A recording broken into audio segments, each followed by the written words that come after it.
We are supercharging the excitement for Euro 2024 with a special giveaway. 3 lucky winners will be celebrating with €100 cash prize each at the final. All you need to do is complete the social tasks on 𝗀𝗵𝗖𝗀. The more you participate, the higher odds of winning. Don't miss out. Click the link in the description and complete all tasks now. Hello and welcome to Odds on Euros quarterfinals. Great 4 games we have on Friday, on Saturday, and we have a special show with our dream team, Álvaro Romeo from Spain. Hello, Álvaro. Alain Valnegri representing France or Ligue 1. Hello, Alain Valnegri. And Ronan Murphy representing Ireland and the Bundesliga. Hello, Ronan. Hello. So our experts are ready to give you the best tips, the best analysis ahead of these quarterfinals in the Euro. So, of course, stay tuned and don't forget to tell your friends. And if you enjoy the video, just press the like, subscribe, and now let's go on with the show.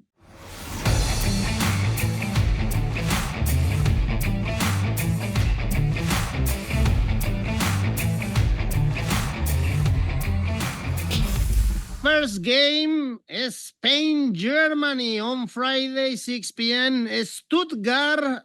For many people, this is the best game in these quarterfinals. Perhaps it's because I am biased, of course, and I'm looking forward to watching.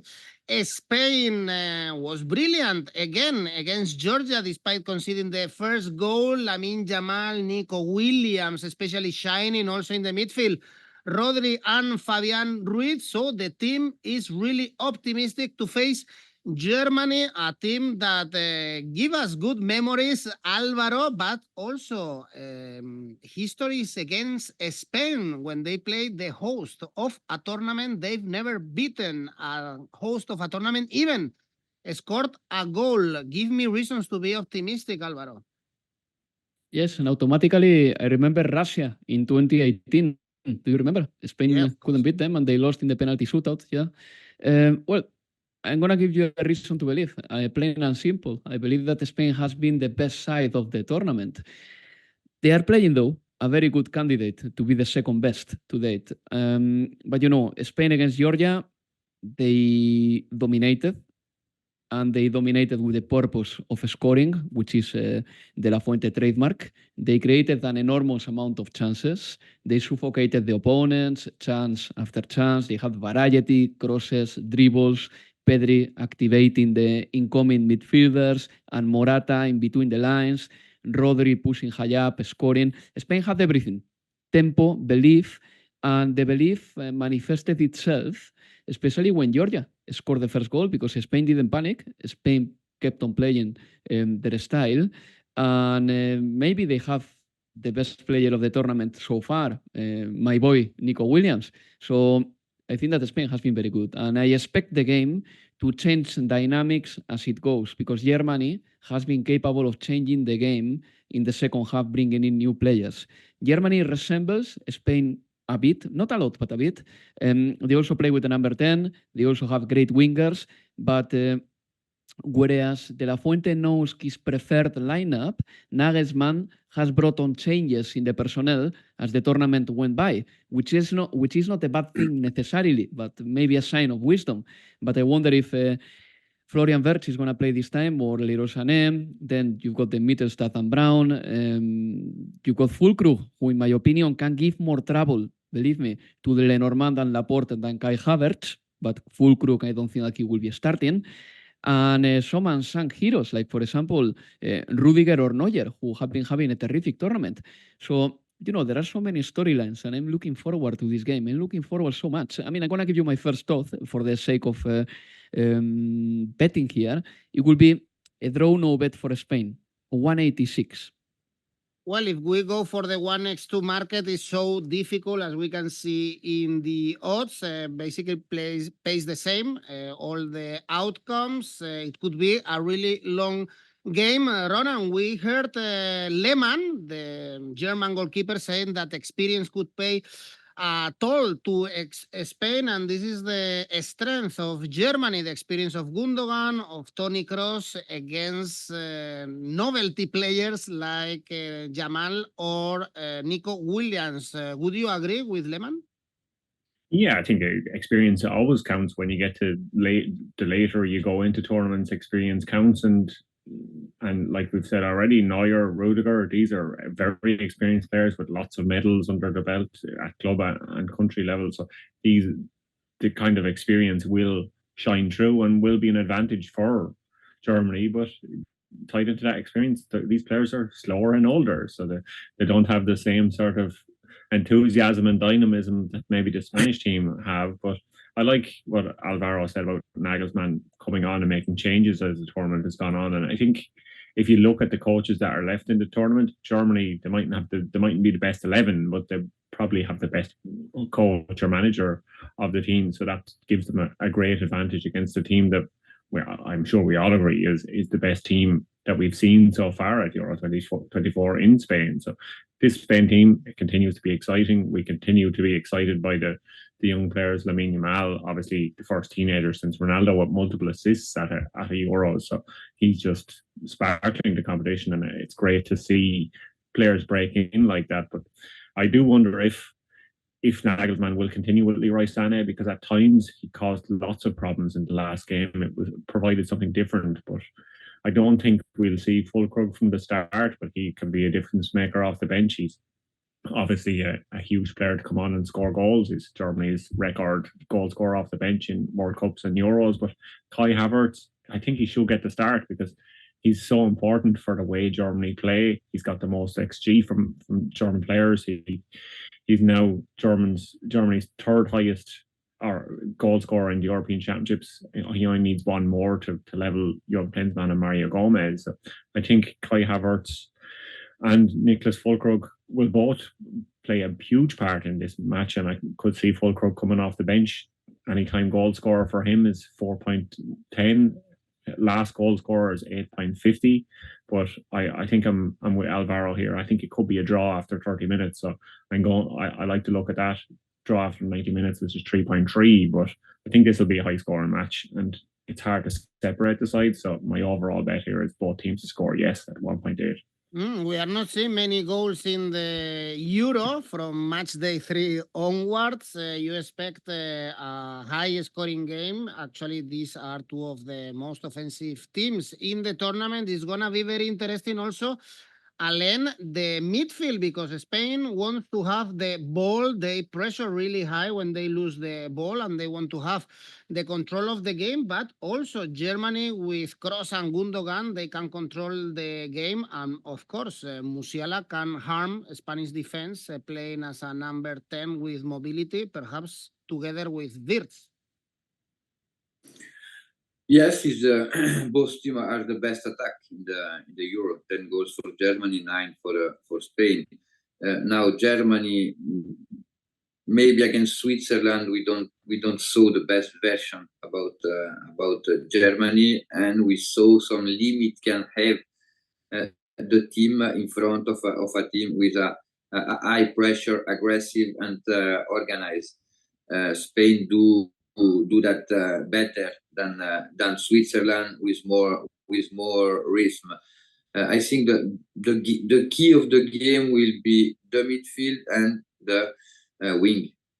The wing. How Germany will be defend against Nico Williams and Lamine Yamal, and after how Spain will be defend Musiala, Wirtz or Sané. I think it will be with Wirtz, the player, because Sané lose so many delicate goals, and the decision of Sané is frequently bad. I think we will see a really dynamic game, and I was really surprised about the odds of goals. I choose over 2.75 goals odds, 2.36.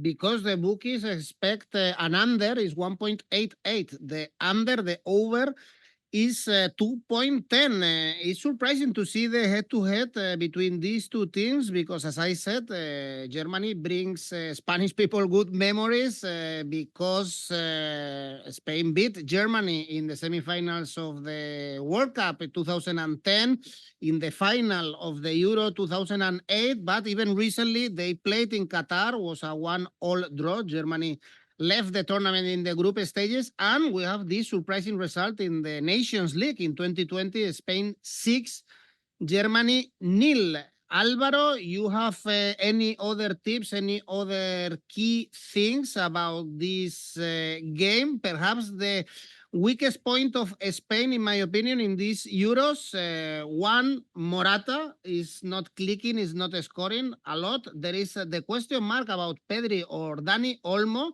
Yeah. And then Laporte is playing really well, in my opinion. We have more doubts with Lenormand. Yes, that's why I said before that I agree with Ronan. Kai Havertz is going to start, but 𝗀𝗏𝗏 is going to have his playtime in the game. And as soon as 𝗀𝗏𝗏 comes in, Spain is going to be exposed to a challenge they haven't had yet, which is having to defend crosses. And maybe Laporte and Lenormand will suffer a little bit with 𝗀𝗏𝗏's physicality, not because they are bad at that, but because Lenormand looks a little bit concerning in this Euro. Then to the question of Pedri or Olmo, that's for me the only doubt, really. I think that Pedri has been good in between the lines. Sometimes when Pedri plays the first 50 minutes, the game is still more cagey, and therefore it's more difficult to sign. When Dani Olmo comes in, the game is more open and it's easier to sign. Whoever plays is going to be a good option. Personally, I think that Dani Olmo right now looks more dangerous than Pedri, that's for sure. So I have two more suggestions to do. Number one, I agree with the goals market. I think that over is more likely than under. My safe bet will be for this game over 2 goals, 155. And then the individual markets, I'm going to go for this. Yamal to score or assist, 2 assists for Lamine Yamal in the tournament, by the way, 288. And Nico Williams to be fouled twice or more, 225. I think that 𝗍𝐿𝐴, for example, in the Champions League against Vinicius, suffered a lot. And I think he may have the same type of suffering against Nico Williams this time. Nico Williams to be fouled twice or more, 225. Nico Williams, one of the players of the tournament, without any doubt. I'm loving him in the Euros, but I'm also loving Musiala having a great tournament. What a game this Germany-Spain. At the same time, the winner of this clash will face Portugal or France. This game is going to be played in Hamburg. Both teams suffered to qualify for the quarterfinals. Portugal in the penalty shootout with the keeper Costa, the Porto keeper, as the big hero, and France, Alain, 3 goals in this tournament, 2 own goals, 1 penalty, so they've been unable to score from open play. Of course, is one of the images of this tournament, seeing Mbappé with the mask. I guess this is affecting him in the way of playing, but I'm curious to know if the manager, Deschamps, is facing criticism in France, or people are happy there with Deschamps because they know that they don't play well, but this is not new, and they keep advancing, they keep winning knockout games, and they are again in the quarterfinals being favorites without playing a great football, or even good. Yes, is always the same debate with Deschamps. In which competition we saw a France with a fresh offensive football. Sainz is in the bench in France. We see this version. The defense is the strongest defense of the Euro, because against Belgium they don't suffer a lot. They don't concede. Now without Rabiot, maybe can be changed something, especially in the no possession phase. But no, Deschamps must work about the offensive idea, because except Mbappé is always Mbappé. Mbappé with 50% of his skills is the best far away in this line. But if we analyze the individual player in offensive phase, 𝗵𝗵𝗵𝗀, �𝐭'𝐿𝐴 are not at his best level. Griezmann doesn't play very well since the beginning of the Euro. Giroud not play a lot. It's always the same debate. I think Deschamps is the illustration about the changement of the mentality in France since '98 when they won his first World Cup. Before France in the '80s was a team played really well, but there doesn't win except a Euro in France. And in the '98, Jacques said we must to change the mentality. We must to the objective is winning. It's not important the form. And the France of Zidane, Djorkaeff, that France wasn't a team really offensive.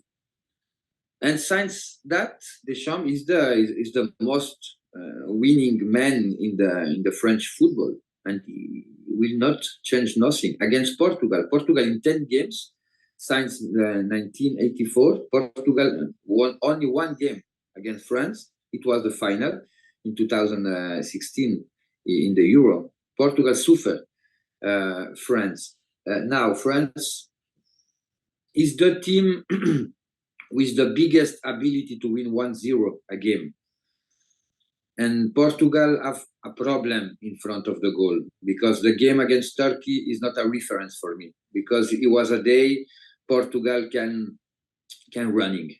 And Portugal without transition, they suffer. We saw really high stats of possession, but the team in front of the goal suffer a lot. For that reason, I wait a really tactical game. I see an extra time, and I choose X2. Portugal doesn't lose the first in the 90 minutes. Odds 1.62. Okay, so 1x, no? Because Portugal is playing 1x, sorry, yeah. At home, let's say. So Portugal is not losing. The draw is 3.1. France, they are favorite in this game. 2.5 is no surprise, Alvaro, that the bookies don't expect goals here. The under 2.5 goals is only 1.6. The over is 2.55. And the main question is also Rabiot is suspended. So 𝐬𝐭𝐚𝐲 is going to start. We know that Deschamps is going to put cement in the midfield with 𝗀𝗵𝗎 and Kanté, but maybe he prefers 𝗵𝗵𝗵𝗏, who was dropped in the previous game against Belgium, or a little bit more defensive and dynamic like 𝐬𝐻𝐭𝐚𝐲, who is not playing a lot, by the way, in these Euros. And he said that he accepts the role. Of course, he doesn't like to be on the bench, but he accepts his situation. Who likes that? Nobody. But I really hope that 𝐬𝐻𝐽𝐴 plays. And you define 𝑁'Golo Kanté as concrete, but for me, he's water here. 𝑁'Golo Kanté is water more than concrete. Really, the other day against Belgium, he was again fantastic. Really, he's the best midfielder of France. I wasn't expecting this. No, I mean cement really? in a positive way, like unbreakable. Yeah. No, he's unbreakable, but then he's so fluid as well. Really, I was very surprised. But I like one thing that Alain said about France being really good at winning 1-0. And that's more or less the thing I'm going to incline for. So I'm going to give you my 3 odds very quickly and then a little bit of explanation about them. My odds will be France to qualify. That's my favorite, 167.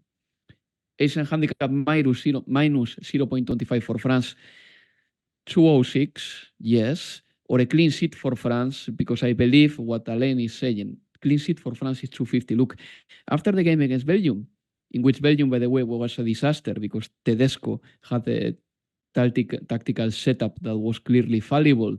Kevin De Bruyne, who was very angry with one of the reporters, said that beating France is very difficult and people don't know about that. And it's true. I mean, all the players are very good. The players know that, the manager knows that, they perform like they know that, and they can trust each other. All the players trust each other a lot. And in the event of a problem, let's say, for example, that the problem is Carrasco having a one-on-one with Castells, a footballer like Theo Hernandez can run back and tackle that situation. So they've got the individual quality of players just to put some water in the fire if the structure doesn't work. But normally the French structure works anyway. Tactically, France is very solid. And the Shams is not going to change. He's not going to change. He's going to play with the same players. And I think that Portugal is a bit slower, a little bit less athletic, a little bit less talented. And then they got a manager who tends to do always a couple of or take a couple of decisions, make a couple of decisions that are a little bit weird. For example, for me, what he did in the game against the third game against Georgia was very strange. I don't understand why Cristiano Ronaldo has to take every free kick. I'm sorry, but I don't think that is beneficial for the team. And Roberto Martinez doesn't tell him. And Portugal looks a little bit more vulnerable than France. I think they are a very good side, but France is better. And in the big scheme of things, France has better players to stop any potential problem. So I'm going to go for those thoughts. Would you tell Ronaldo he's not taking free kicks? Would you be brave enough to tell him? No, I wouldn't. But Roberto Martinez gets paid a lot of money to do that. You know, that's the difference. And I'm not saying that he should drop Ronaldo, not even. I wouldn't go in that controversy. But there are some free kicks that maybe Bruno Fernandes could have a go to, right? Can have a go at, I think. And well, another controversial decision, for instance, was taking out Vitinha in the game against Slovenia. You said Portugal, they don't have as much quality as France, but the midfield, Palhinha, Vitinha, Bruno Fernandes, Bernardo Silva, and Rafael Leão as a winger doesn't sound too bad to me, and perhaps we should expect something else from Portugal. I have the impression, Ronan, that of course France, they are favorite, but I guess this Portugal should be very competitive as well. They should be. They are, like you said, that midfield, it sounds brilliant on paper and it's looked good in the possession stats. Portugal lead the tournament for the most possession, 68.6% possession, and France are only 6th on 55%. So France are happy enough to cede the ball to the opponent a bit more than Portugal are, because they know they won't be scored against. Like Elena said, they're happy enough to win these games 1-0. And when you have a Portuguese side that maybe aren't scoring like we saw in qualifying, because they were the top scorer. They scored over 3 goals a game in qualifying. They just haven't been able to make a gel at the tournament, and have Cristiano Ronaldo taking shot after shot and not getting him in the goal. He's now has 20 shots without scoring at this European Championships, and he's closing in on his former teammate Deco from 2004, who had 24 shots at Euro 2004. And couldn't score. So 4 more shots for Ronaldo, and he's going to break the record of the most shots without scoring at the Euros. So that's probably Can I give you a stat, Ronan? Can I give you a stat very quickly, since you bring numbers? Cristiano Ronaldo has taken 60 free kicks in the Euros. How many goals? 1. I've seen the graph, and you look at some of the pictures, some of the circles in the graph where he's been taking some of the free kicks from. And I'm wondering, why is he shooting some of these? Like, surely get it in the back post, hope Pepe or someone can nod it in, but no, this is Cristiano Ronaldo. This is what he does. Yeah, he has the second highest XG overall at the tournament.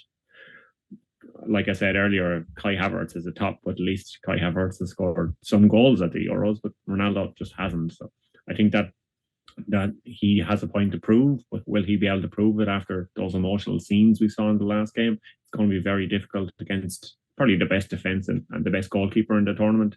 France have the most clean sheets, and they're all one man, because obviously Spain spread theirs around by changing their team in the group stage. So Mike Maignan also has the best save percentage in the tournament, 92.3%. That's why I like the look of, to go different, Alvaro's favourite market, total corners market. Portugal have the most corners this tournament, so I like the look of total corners over 9.5, and that's 2, because I think this could be lots of opportunities, but maybe not too many goals in this one. It mightn't be the most high-scoring game, but there could be lots of shots. The goalkeepers have shown, both of them have shown so far how good they are in the tournament, so there could be lots of saves in it too. So I like to look at that, but I think this is going to be a low-scoring match, like Alain said, but I don't have any faith whatsoever in Portugal. So I'm just going full-on France win 2.47 as my tip for this one. All right. Well, they played in the last Euros as well and was 2-2, but here everyone expects a low scoring game in Portugal, France. By the way, we still have the competition open in 𝐿𝐵, so you have the chance to win €100 if you take the social tasks. You have the link in the description. You click, and there you have all the instructions. And on Saturday, we have another 2 quarterfinals in Düsseldorf. England, Switzerland, really favorites. England 2.4 despite their performances in these Euros. If everyone is sure in France about Deschamps because he's won in the past and they know what he's capable of doing, no one is sure about Southgate. Nobody understands what he wants to do. With England, they were really bad against Slovakia. They were losing until the very last minute, as we all know. Let's see, Ronan, how Southgate surprised us for this game against Switzerland. They are the favorites, but be careful with Switzerland. They showed us against Italy how they are able to beat, in the name, a top team, and how Southgate is going to improve this team, what he should do. Yeah, I don't think Southgate is a man of surprises. I think he's like a Deschamps mini. He's the exact same kind of conversation that's happening in England that's happening in France, but he doesn't have any trophies to fall back on. But I think Southgate is following that blueprint of not losing, and that's how you win international tournaments, by not losing matches. That's how you get further and further into tournaments, and it's almost worked for him in previous tournaments. He's just kind of fallen at the final hurdle, or the second to final hurdle in the last couple of tournaments, and they're hoping he can go one more, but he just needs to let the shackles off a little to allow these players that we know are so good, these attacking players that are so good, to turn this possession into, and these opportunities into goals. But the blueprint or the tactics he's using at the moment, it just doesn't seem to be working. They have the second most passes per game of any team behind Portugal, but they also have the most long balls of any team at the tournament, 30.3 long balls per game. They just don't have the same kind of fluidity that a lot of the other teams that we would see as favourites in the tournament have. And then Switzerland, we know what they're like. Like you said, they tend to take the results against the big teams. But if you look at the FIFA rankings for every tournament, they should be considered one of the big teams because they're always kind of in the top 10 teams in the world. Just people write them off because quarterfinals is kind of as far as they end up going in any tournament. They will get there, they will cause problems for their teams, but they just usually don't have enough to get over the line. But I think they will be a very hard team for England to beat. They're unbeaten in 90 minutes in their last 7 Euro games, won 3 and drew 4. 2 of those draws went to penalties. They won 1 and they lost 1. So this could be a match that goes the whole way to penalties. It could be another draining, difficult slog for England. And as an Irishman, I won't have any problem with that. But yeah, the recent matches between these sides as well have been low scoring. England 2, Switzerland 1 is kind of the only one that had a lot of goals, and then it was just a 2-1. It wasn't a huge high scoring match. England have had 2 or fewer goals after 90 minutes in their last 5 games, and Switzerland have 4 in their last 5 games. So these aren't teams that score a lot of goals. So I like to look at total goals under 2.5 here. That's 1.56. But I think this is going to be a super cagey match. So I'm going to double down on that and go for total goals in the first half under 0.75. That's 1.99. And everyone is criticizing Southgate, but I'm not sure if everyone is praising Murat Yakin, Alain, because he's the architect of this very good Swiss team. It's strange in Switzerland that they speak a lot about that, because in March he was really criticized because the last part of the qualification was really bad for Switzerland. They suffered to qualify, and Yakin, after the the World Cup in Qatar, when he lose 6-1 against Portugal, the media in Switzerland start to speak about something was broken with the vestiary. And 𝐬𝐭𝐚𝐲 explained that the last week. He said 𝐬𝐭𝐚 went a lot in Düsseldorf to meet 𝐬𝐭𝐚, to speak with him, to try to recover the unity. And we see a collective. Switzerland doesn't have a player you said, okay, he's the best player in his position in the world. But in the collective analysis, Switzerland known to occupy really well the space in the field. And we saw maybe something in the aggressiveness, something more respect to the past. In the past, maybe Switzerland was good at without the ball, with a low block. Right now, the team go with an highest frequency to go to the pressure, and that one is the best moment about the Swiss national team. It's an historical game. In my opinion, England is favorite, but maybe Switzerland can surprise England with the rhythm. When I watch the game of England, England doesn't have the capacity to change the rhythm of the game. We see a game with the control of the ball, but it's not effective possession. And England without space, Southgate doesn't found some solution to improve the positional attack. And when do you wanna dominate the game, you must to have these skills, this schema. I think the least about Southgate maybe limit a little the team to play that type of football. Against Slovakia, we understand in transition England can be weak, and for that reason I think Switzerland is able to score against England too. Both teams to score odds 2.10.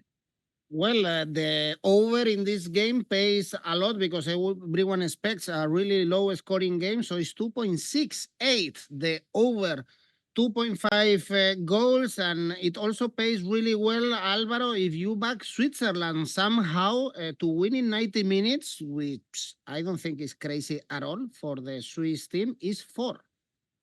Yeah, if I will take any crazy bet or any ambitious bet, I'm going to call it ambitious, crazy way be too much, I will go for that one, definitely. But my pick here will be Switzerland to qualify, 238. I'm going to back the Swiss. I mean, I know that England has better players. I know that England are the favorites, according to the bookies, but I have to base my picks on what I see. And what I saw during this tournament is that Switzerland is a better side. I mean, Switzerland has been better than their opponent in the 4 games they have played this tournament. And against Italy, and I know that it's a bad Italy, but under scorching hot temperatures, because we have to say that, Switzerland had a lot of energy, and they dismantled Italy in a very subtle way, in my opinion. But they were ruthless as well, because they played with no hurry, with no rush. They got the ball from Italy at times, and they were very slow when circulating the ball, but at the same time very accurate. Normally not playing with one-touch football, but 2 or 3 touch football, because the conditions require that. And if you look at the stats, they gave 41 passes in key area. This is UEFA metrics. Italy gave only 17. So it looked like they were just messing about with the ball, the Swiss, but in reality they were just spotting or trying to find the best possible channel to send the ball through and score goals. And they did it very well. And, you know, they are always a 10% better than you expect from them. And this is probably the biggest compliment that you can give to a football club. I think that Fabian Schär has been phenomenal charging forward, the centre-back from Newcastle United. 𝗀𝗏𝗍 is one of my favorite players of the tournament, not because he's one of the best, but he plays as a left wing-back, but he provides not only width, but he also helps a lot in possession. Instead of just putting crosses and dribbling, which are not his abilities, he recycles the ball, and he gives Xhaka, Freuler, another ball to start playing again, because Switzerland plays with patience. And I think that is working very well. And when it comes to England, you never know when the turning point is going to be born in a tournament. I think that Jude Bellingham's goal the other day, at least he changed a little bit the dull dynamic about England. But Gareth Southgate did things that didn't make any sense. 𝐿𝐭𝐴 Saka played in 3 different positions. And when he played on the left as a wing-back, he didn't provide any width. I mean, why do you put him there if he's not going to provide any width? For that reason, I think that Palmer is likely to play here instead of 𝐿𝐭𝐴 Saka, and it's not 𝐿𝐭𝐴 Saka's fault.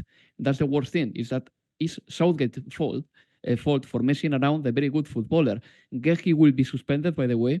I want to see how 𝐿𝐭𝐴 does as a centre-back if he plays, because I have seen 𝐿𝐭𝐴 this season playing mainly as a right-back for Aston Villa, and I wasn't too convinced about that, but 𝐿𝐿𝐴 is a good centre-back, or decent one. And just a little bit of food for thought here. I think that the other day we saw that maybe England can be one of the most dangerous sides in the tournament when it comes to set pieces. It looks like England doesn't want to play that way, but the other day they scored 2 goals with set pieces or heading the ball, like Harry Kane's goal after getting an assist from Ivan Toney with his head as well. So England could do that, could play with the epicity, if needed, just using long balls. And that is something that Gareth Southgate shouldn't be too ashamed about, because maybe this dysfunctional England at least can be very good at corners, set pieces, and throw-ins.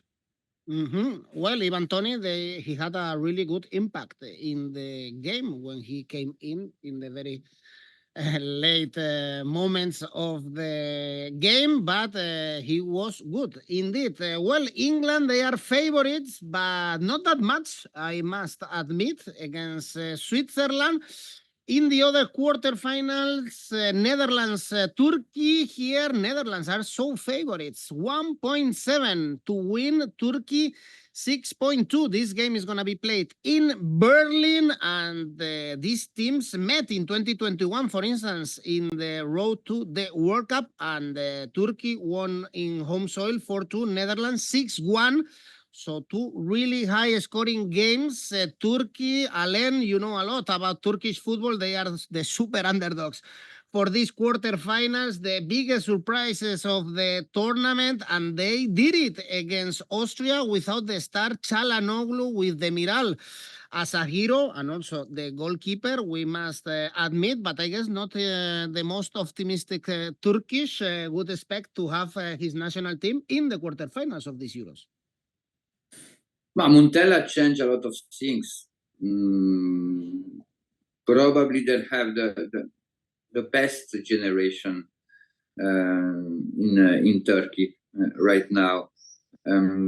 Yesterday, the team was without Akaydin, the Fenerbahce player, and Çalhanoğlu, and that doesn't affect the team. This team has a really strong mentality.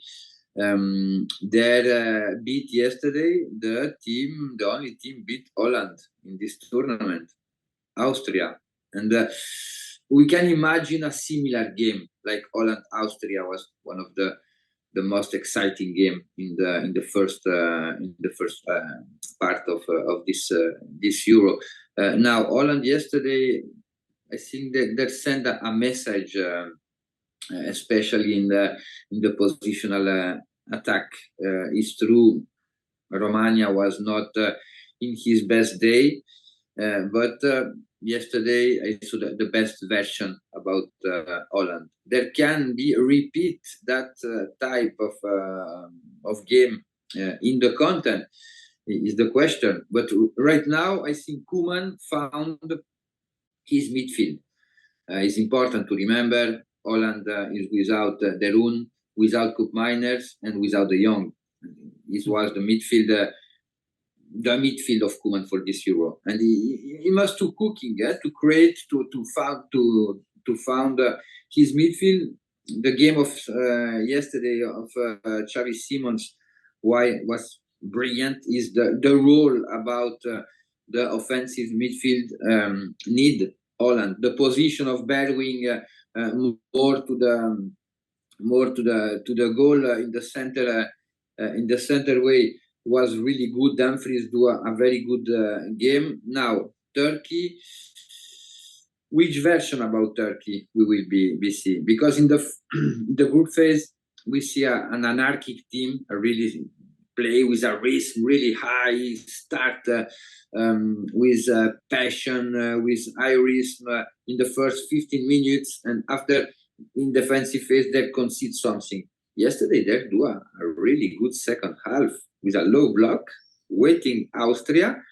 It's true the goalkeeper made probably his best game in his life, but after they'll be able to create some attack in transition with a lot of powder, and that one I think Holland is where Holland can be suffer is the transition, because Van Dijk and De Vrij in open play there will be suffer. The really fast winger of Turkey, we see 𝗵𝐸𝐼 is brilliant from the beginning of the tournament. Kerem, after in Turkey, two players play a really special game, 𝐋𝐞𝐭'𝐬 and Ferdi Kadioglu, because they're born in Holland. They play for Holland in a young team, and there will be really motivated. I think this game, Turkey, if Turkey doesn't go to the semi-final, that doesn't will be lose with 2 or 3 goal difference like Portugal. For that reason, I choose Turkey with handicap more 1 odds 1.85. Okay, Asian handicap +1. So if they lose by 1 goal margin, you get your money back. They are the super underdog for this game. The bookies, Alvaro, expect a high scoring game. Over 2.5 goals is 1.84. And I guess if you're looking for a goal scorer, 𝗀𝗏𝗏 is a man of big tournaments. He did a really good World Cup in Qatar, and he's now one of the top scorers of the competition with 3 goals. Yeah, and I wonder if Arne Slot at Liverpool is going to get the best out of Cody Gakpo. I really want to see that, because for the Netherlands, he looks very good. His first goal was impressive. The shot was very accurate. And normally it's a common thing to say that if the goal or the ball enters by the first post, then it's a goalkeeper's mistake. But I don't totally agree with that kind of thought. And then his assist to Malen was very good as well, very clever. I mean, he just kept the ball over the line. And, he reminds me a little bit when he plays for the Netherlands, stylistically, to Alexander Isak. Then when he plays for Liverpool, he looks like a lost player in a way. But there is a lot... there is a lot to talk about here. Number one, I think that if Turkey play in an anarchic way, it suits them a little bit. I think that when they want to be thoughtful, they make mistakes. In fact, here I disagree fundamentally with Alain in his review of Turkey's second half, in my opinion. With their approach, setting a low block, they invited Austria to attack them, and Austria almost got an equalizer. I think that it wasn't a good idea. I don't understand why they played like that if in the first half it worked so well for them in a different way. Turkey is fallible. The Netherlands a little bit less because they've got better centre backs, in my opinion. Forget about the Demiral 2 goals. I think that if you want to play a very important game, you prefer the likes of Virgil van Dijk, of Nathan Ake in your team anyway. I'm going to go for Netherlands to win, really. 165. I'm going to stay there. And the goals market, yes, over 2.5 goals. I like it, 177. But I'm going to go for Netherlands to win. Ronan, would you expect here another surprise by the Turkish, or you go with Ronald Koeman? It's hard to go to Ronald Koeman, seeing with what he's done in the past. If you had said, will I go with Netherlands, I might be more confident. But the fact that you laid it all on Ronald Koeman's shoulders, it makes it harder to agree, given his previous history with Netherlands and at club level. But yeah, I would fancy Netherlands to go through in this one, but it will be hard, I think, to separate these sides. And I think that's why the total goals market looks so appealing, because these are teams that can be opened up and leave themselves open. Both teams score, yes, is a great option here. I think 1.89 Netherlands have had 3 or more total goals in 8 of their last 9 games, and Turkey has had the same amount in all of their last 5 games. So this looks like one that there will be lots of goals in. Both teams to score in the second half, I like the look of here, because obviously the later we go into tournaments, the more open second half get, because teams are looking for that crucial goal to send them deeper into the tournament. So both teams to score in the second half is 3.4, but like 2.5, over 2.5 goals looks good, but I like even more the look of total goals over 2.75. That's coming in over 2, so I think that could be a great option for this one. All right, the game to be played in the Olympia Stadium. I guess the streets of Berlin are going to be very similar to the streets of Istanbul, for instance, with a lot of Turkish supporters. Well, we can do a very nice ACCA with these 4 games. Remember, before we go to your safe bets, guys, that we still have the open competition for the Euro, so you can place your tips and win money thanks to our Euro competition, completely free to participate. Ronan, your safe bet? My safe bet is France Asian handicap plus a half. That's 1.36. Okay, double chance for France. Alain Valnegri, your safe bet? Germany, Spain over 175 goals, odds 1.42. And Alvaro, yours? France to qualify, 167. Well, and the ACCA could be a good one now with the 4 games. Ronan? I'm going for the managers who have set up to not lose games and win the tournament. A double on England to win and France to win for a total of 5.68. Alain? England, both teams to score, Turkey +1 for total 3.88. Another double. Alvaro? France to qualify, Netherlands to win. Altogether, 275. Well, it's been a fun show with you guys, with a lot of tips, a lot of information to enjoy these Euro quarterfinals. Best luck to everyone. Thanks and bye-bye.